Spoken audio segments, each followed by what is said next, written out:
Good day, and welcome to Hiroshima University's English Podcast. 広島大学イングリッシュポッドキャスト異文化ディスカッションへようこそ。この番組異文化ディスカッションでは、広島大学に学ぶ留学生をゲストに招き、東広島での学生生活や身近な話題について英語で話してもらいます。中国出身のリラン、そしてアメリカ生まれのケンシンを迎えてのトークの2回目をお届けします。今回の話題は、アメリカと中国それぞれの教育事情。今回も Zoom によるリモート収録でお届けします。聞き手は広島大学のジョー・ラウアーさんです。それではごゆっくりどうぞ。Hi everyone, we're very happy to have you here at our cross-culture talk. And today again, we're talking about China and the United States. And it's a great pleasure for us again to welcome our two guests, Kenshin. Hi. And Lilan. Hello, everyone. In the beginning, can each of you tell us a little about why your English is so good? What made you so good in English? What was your secret? Can you tell us a little about Lilan? First of all, I don't think my English is good. I think English is just a tool to communicate with other people. So as long as you can talk and you can make some communication, I think that's enough. So first, I think we should speak out. Don't be shy. It's not in a relationship or something. Just speak out and express your opinion with other people, whatever in your mind, something like that. So the first thing is don't be shy and also make more practice. I think practice makes everything perfect. So as long as you practice more, then sure, you can make everything much better than the last time. And day by day, step by step, you can speak some language much easier. Yeah, very good. Right. Practice what you like. For example, if you like writing, you should practice that a lot. If you like listening, practice that a lot. Very good. And how about you, Kenshin? How did your English get so good? I studied in New Jersey for a year when I was in high school. Okay. And also I studied in Florida for half a year when I was in university. So I obtained my skills through having communication with native people, especially at church.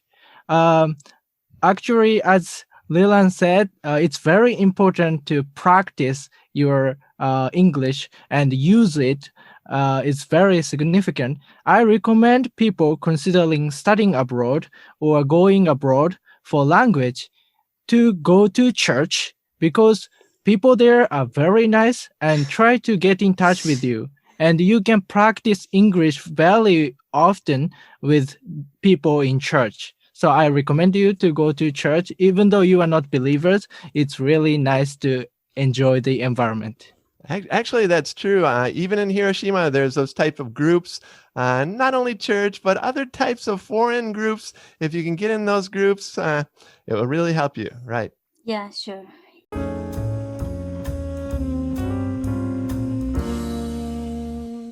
And today we're talking about education, especially the education systems in China and the United States and how of course, there are probably a lot of similarities, but we're going to concentrate on some of the differences today. And we'll begin right at the bottom of the education ladder at elementary school. Each of you, do you have any impressions of elementary school in China and the United States and how it might be a little different from in Japan?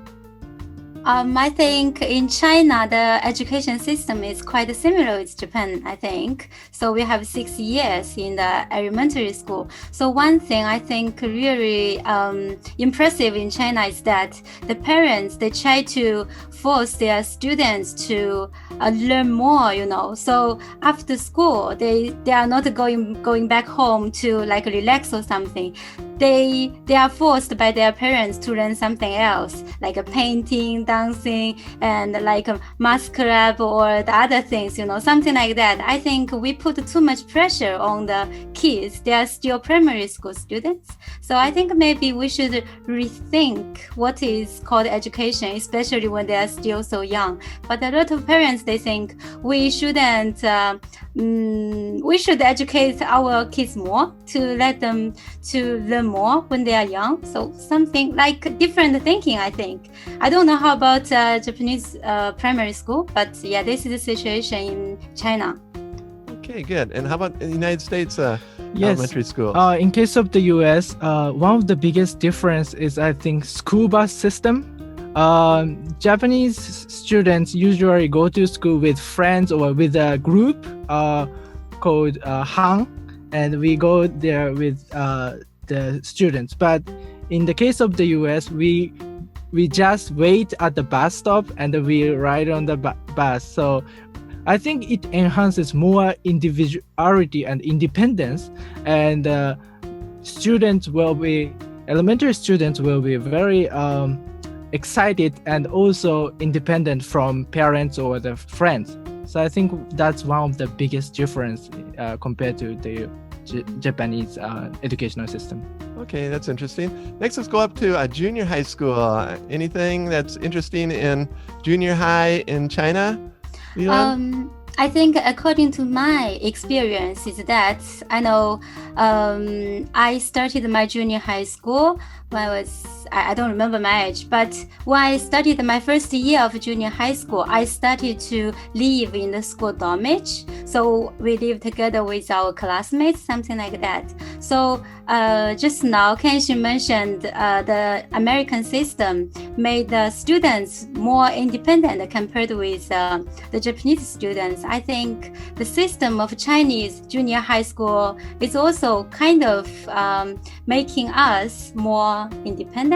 So we have to live in the school dormitory, living together with our classmates. So no one will spoil you. You have to know how to take care of the relationship with your classmates, and also you need to know how to live alone without your parents and your like big brothers around you. You have to really take care of yourself very well. So I think this experience, helped me a lot. So I came to Japan also alone.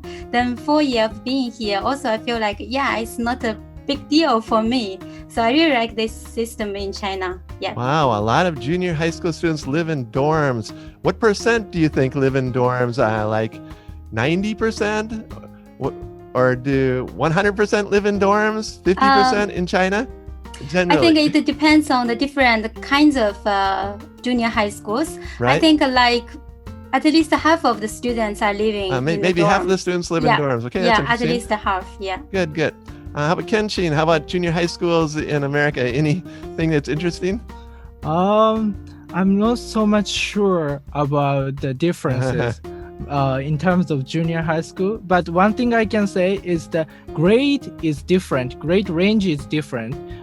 In Japan, we start from 7th grade to 9th grade, which is the junior high school students' grade. But in the United States, it starts from 6th grade to 8th grade. So the grade range is kind of different. And I think actually, that's true. And it also depends on the city. In America, every city, every state has different systems, and some begin in 6th grade, some begin in 7th, but usually, junior high school may 2 or 3 years, like you said.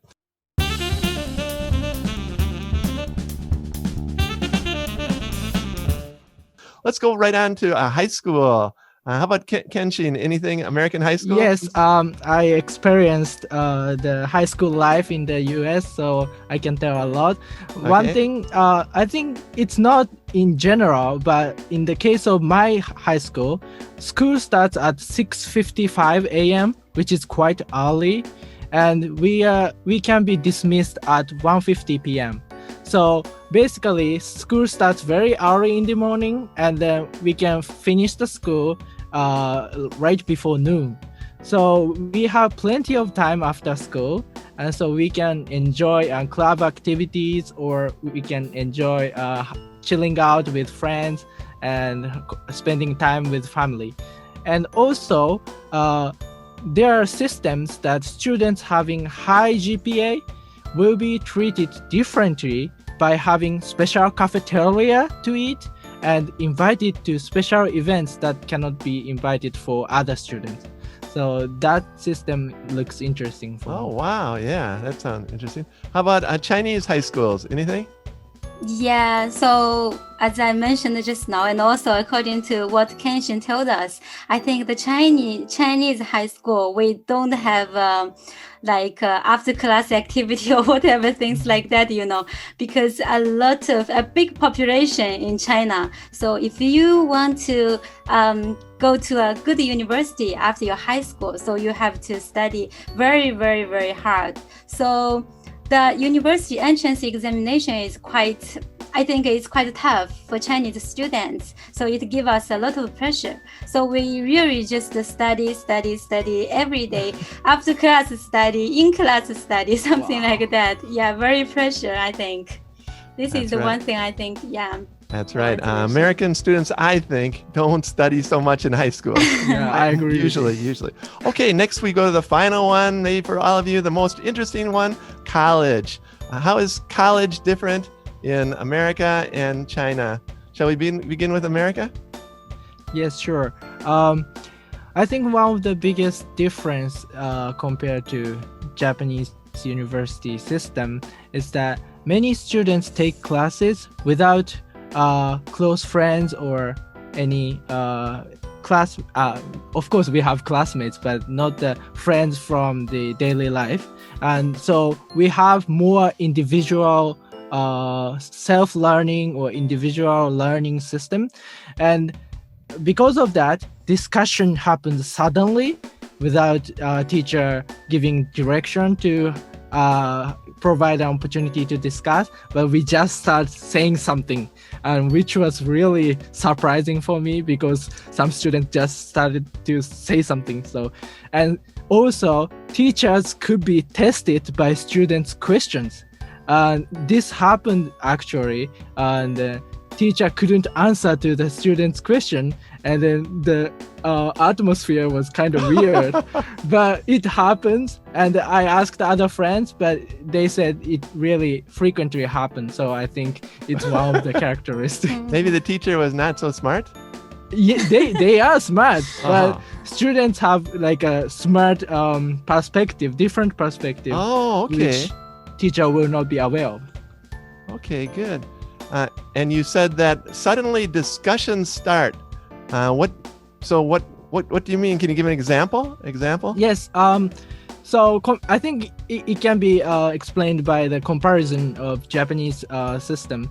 I think we tend to wait until teacher gives us direction, or we try to raise hands, right? But they don't care about the atmosphere or the raising hands. They just say something when they feel like they want to. Okay, I got it. Right. Americans like to voice their opinions somehow. Yes, exactly. And so they're not going to wait for the teacher. They just say what, even if it's not really closely related to the important topic in the lesson. True, I understand. True. Right. Okay, good. And how about in China? Any interesting things about the universities there?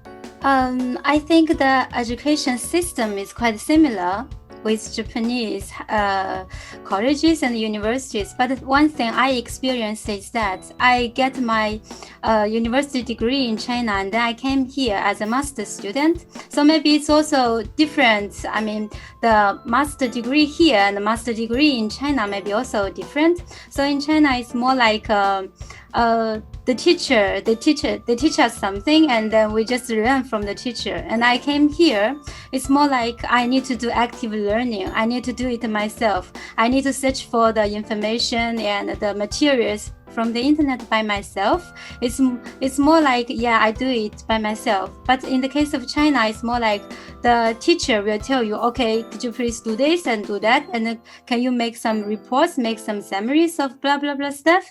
And here it's more like, I need to do this, do that. And also the teachers here, they care about our reflections very much. It's not like, okay, you read this paper and then it's finished. It's more like, okay, you read this paper. What is the reflection? What did you learn from this paper? And what do you think this paper need to improve? Some points, something like this are quite different. And another thing is the lifestyle in here and China is quite different. In China, still we are living in the school dormitory, live together with our classmates, something like that. But here it's more like we live in our apartment alone, like 24 hours alone. Sometimes I think it's quite difficult to get used to this kind of really independent life. We don't even have a lot of friends. But if we go out, then yeah, we can make friends. But in the night, still, we go back to our apartment and then sleep alone, something like that. Yeah. Right. Okay, thank you very much, Lilan and Kenshin. We learned some important things about the education systems in China and the United States. And next month, Lilan and Kenshin will be back and we'll talk about one more important topic about those two countries. We hope you all can come back next time. See you next time. Bye bye. See you. Bye bye.